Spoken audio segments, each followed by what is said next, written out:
don't know if any of y'all heard this saying. The series don't start until the home team loses. And that's exactly what happened with the Pelicans and Suns, man. Game two, they started the season off 1-12, and now they're in the playoffs, beating the best team in basketball right now. The 60-win Suns. I don't know how the hell they're doing it. Devin Booker, he had 31 and a half. He was on pace to have one of the best playoff performances that we've ever seen from him, if not the best. And he went down with a hamstring injury. He had 31 and a half.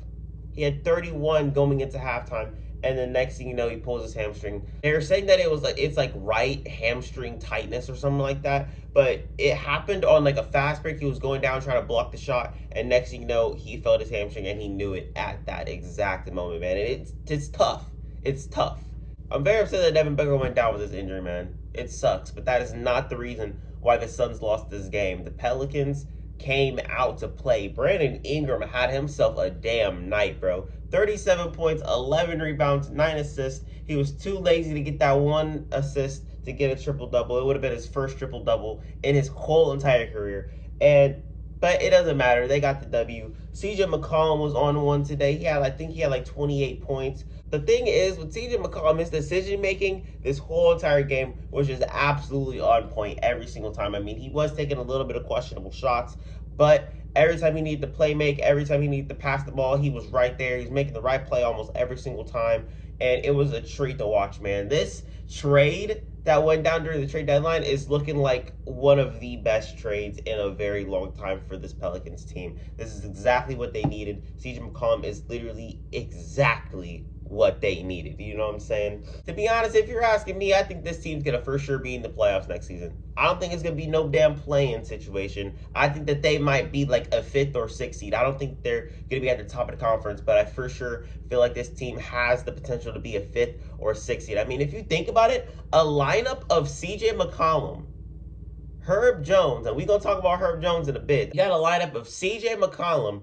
Herb Jones, B.I., Zion, and Jonas Valanciunas as your starting five. Not to mention you have a spark plug on the bench in Jose Alvarado. Not to mention you got length, defense, and spacing in Larry Nance Jr. and Jackson Hayes. Not to mention you still got Devontae Graham, who's a good trade piece. Maybe, I don't know. Maybe Pelicans fans, you guys know your team more than I do. Are you guys going to be able to trade Devontae Graham this offseason? Who knows? This team is set. This team is real set, man.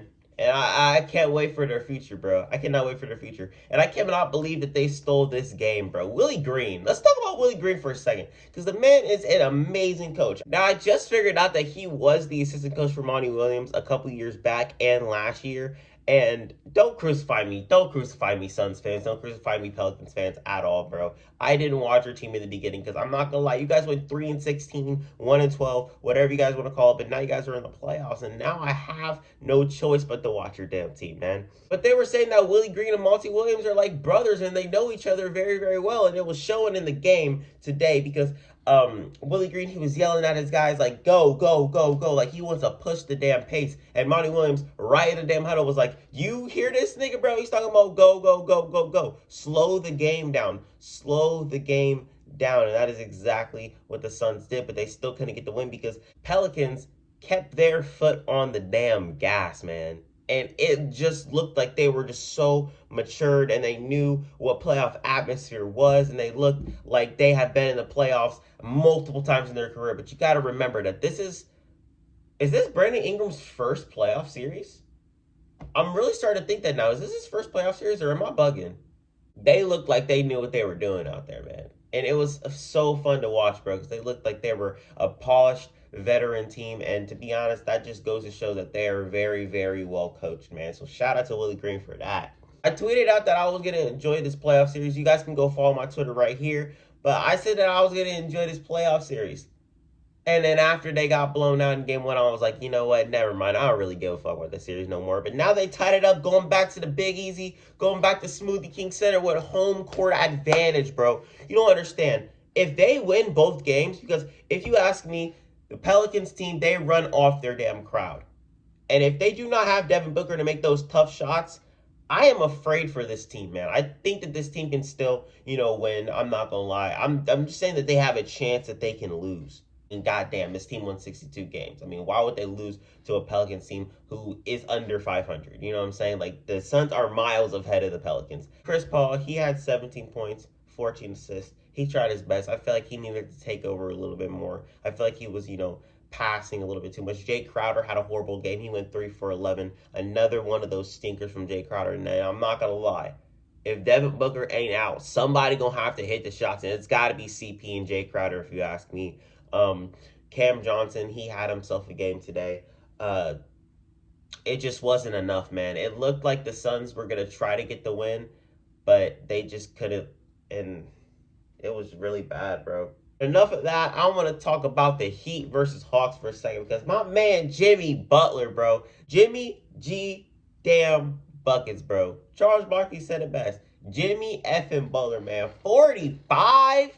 Hey, my man was hooping out there. He was doing basically everything on the court on all three levels, bro. He was getting to the rack, getting his foul calls, making his free throws, making his three-pointers. There was this one shot at the end of the game, bro. That shit had me jumping, bro. That was for, shit, I think that was for 43. That shit had me jumping, bro. Side fadeaway on the wing. Oh, my God, bro. Oh, my God. Jimmy Butler, man. He had himself a vintage game, man. I'm talking like Bubble Butler was here. Jimmy Butler, he beat the bubble allegations. I really thought the Miami Heat were about to blow the Atlanta Hawks out the damn water again, bro. But, my man Bogdan Bogdanovic came out to fucking play, bro. The dude was torching. He was torching the Heat defense, man. And they had no answer for him, bro. That nigga was a demon. He went straight demon mode. You know who didn't go straight demon mode? My man Trae Young, bro. 10 turnovers, bro. That's the worst in his career. Game 1, he had his worst game. 8 points, 1 for 12. I'm not going to lie. They are on this man's ass. The Heat are on Trae Young's ass right now. And I'm not going to lie, it's kind of looking like a sweep. They kind of got to bring the brooms out. If they win Game 3, it's over. I'm sorry. If the Heat win Game 3, it's over, man. The Hawks I don't know with the Hawks, man. They really just irritate me sometimes because they just do not know what defense is. Like, Bogdanovich, he was going absolutely crazy the whole entire third quarter, man. He couldn't miss a damn shot. And the next thing you know, they give up another play. They give up another shot. And then another one. And then another one. And it's just back and forth. And I don't like that. You know what I'm saying? They need Clint Capella so damn badly, bro. Because they're getting out-rebounded. Jimmy Butler getting to the rack at will. I'm sorry, but most of that shit is not about to be happening with Clint Capella down there. And I feel like Trae Young wouldn't be getting exposed as much as he is right now if he had Clint Capella, because that's his pick and roll partner. That's a guy who can pass out to or pass inside to and not have to worry about turning the damn ball over. Because my God, Trae Young is on clamps this series, man. I know everybody talking about villain Trae Young. Like, oh, I love villain Trae Young. But that man, that villain ain't show up. He ain't here no more.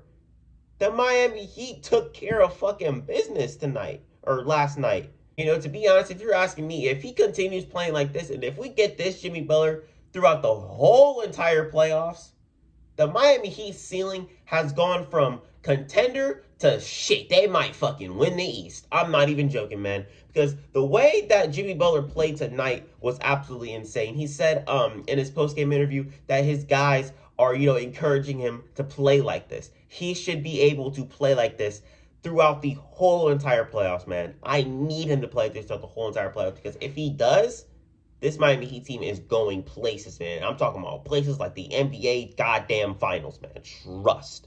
The last game that was on last night was the Grizzlies and the Wolves, and to be honest with you, man, it was kind of hard to watch because in the beginning of the game, everyone was getting fouls called on them, bro. I'm talking about like 3 minutes into the game, somebody had to get checked up for a flagrant. John Moran had to get checked up for a flagrant.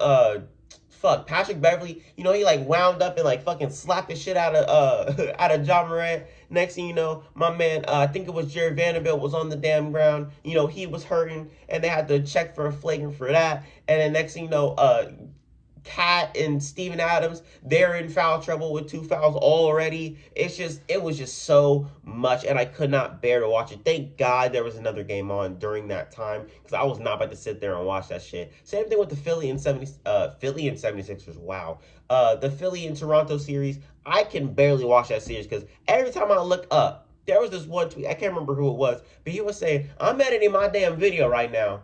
And then I look up, and there's somebody at the damn foul line. That's exactly how I feel every single goddamn time, bro. I'm like just chilling on my phone on Instagram, just looking, scrolling through shit, and next thing you know, I look up, somebody at the foul line. Do it again, same thing. Do it again, same thing. And I'm like, you know what? Fuck it. I'm turning this damn game off. But that's besides the point. We're gonna talk about Philly and Toronto tonight, possibly if they give us a good game. But I want to get back on this Grizzlies and Wolves game because I'm not going to lie, there's not really much to talk about. It was still a physical series like everybody intended it to be. As I was saying, Cat was in foul trouble, and not to mention, that does not help because if Cat's on the floor and D'Lo is struggling like he was tonight, it's a recipe for disaster, bro. That's all I can say because the Grizzlies, like, they came out to play. At the beginning of the game, it felt like it was like neck and neck. It felt like this was going to be a good game. But next thing you know, John Morant and them, they just kept going, bro. They kept putting the foot on the damn gas. And next thing you know,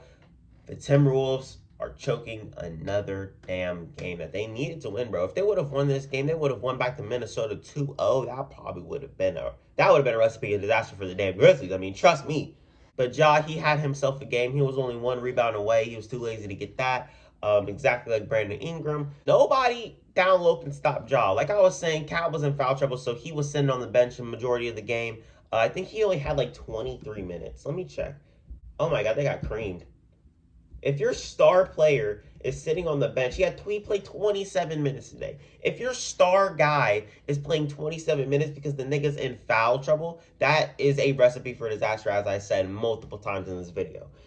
That's just horrible. That's just horrible. And hopefully, Cat can become more disciplined. Hopefully, this whole team can become more disciplined because this has been, the identity for this whole entire series and for the whole entire play-in plus playoff for the Minnesota Timberwolves is that they cannot stay out of foul trouble. It sucks, man. And if they can do that, this can be a really good series. But I mean, at this point, it's looking like the Memphis Grizzlies got this in the bag, man. If you ask me, bro. Like nobody showed up to play today. Nobody showed up to play today. I mean, Ant, he had 20. He just had a big game in game one. I really want to talk about that, but I never got to it. He had a really big game in game one, and now he comes out and gives us 20 points, 7 for 16. He takes the most questionable shots, and he was saying that he takes a bunch of tough shots. Game one, they were falling. Game two, they were not. And this is exactly what I'm talking about with Anthony Edwards. Most people don't really watch Minnesota Timberwolves games in the regular season because they're not really shown on TV as much.